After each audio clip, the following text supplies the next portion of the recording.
What's your take on the images that you're seeing currently come out of Beijing of these leaders embracing and, this relationship that they often describe as one with no limits?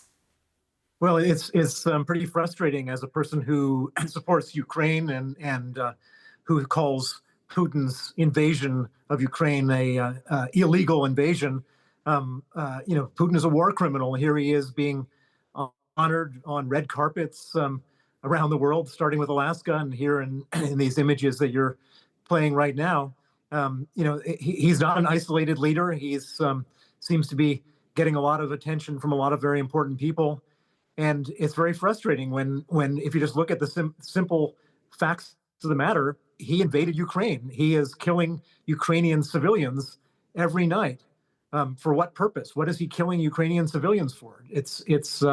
He's a murderer. He's a war criminal. He's indicted by the International Criminal Court, and here he is with all this backslapping and bonhomie with all these individuals, and it's very awful to watch.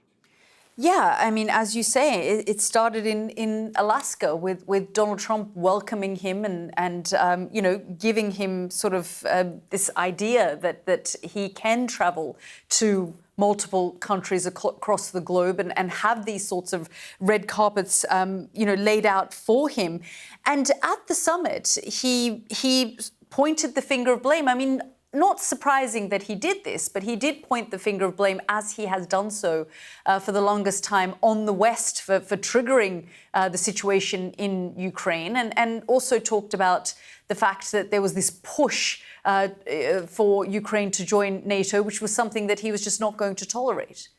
It's like gaslighting in the most extreme way. He invaded Ukraine. Nobody else invaded Ukraine. He invaded Ukraine. And so for him to be blaming the West for him invading Ukraine is just an absurdity that makes no sense. And what's interesting is that he just repeats it over and over and over again, to the point where some people are even starting to question their own eyes, their own ears, their own analysis. It's plain and simple. Nobody else invaded Ukraine other than him. He did it unprovoked, and he's got to pay a price for it. And all this nonsense that somehow Ukraine has got to do something.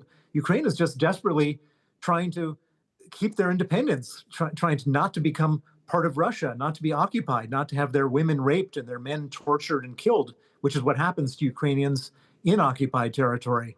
And for anyone to blame Ukraine, anyone to take the responsibility away from Putin is just a horrible abomination. And again, to watch these images of all these world leaders giving Putin red carpet treatment is just such an absurdity. It's hard to really process. Mr. Browder, do you believe that the West has let Ukraine down? They've talked about for the last few years and shown some action in terms of, giving Ukraine the weapons that it has asked for. But ultimately, one Ukrainian politician said to me, the Americans and the Europeans don't want us to lose, but they don't necessarily want us to win either, because they're worried about how the Russians may react if they do, give us too much and support us too much. Yeah, well, I think that's exactly the analysis of what happened during the Biden presidency, and it was no secret. Jake Sullivan, the president's national security advisor, actually said those words out loud, which is that they want to give Ukrainians enough weapons so they don't lose, but they're terribly afraid of what happens if Ukraine were to win. So that was under Biden. But we have a completely different set of circumstances under President Trump, where he's basically saying it's Ukraine's fault that the war is going on. And he wants, very explicitly, he wants Ukraine to basically surrender. And so it's a lot worse now than it was before. Ukraine was at least getting American support before. Now there's no more military support coming from the United States. To make sure that Putin doesn't succeed, it's going to cost Europe and the UK and other continued allies of Ukraine a lot more money, just to stay standing still. Mr. Browder, always good to talk to you. Thank you so much for joining us here on the program. Thank you.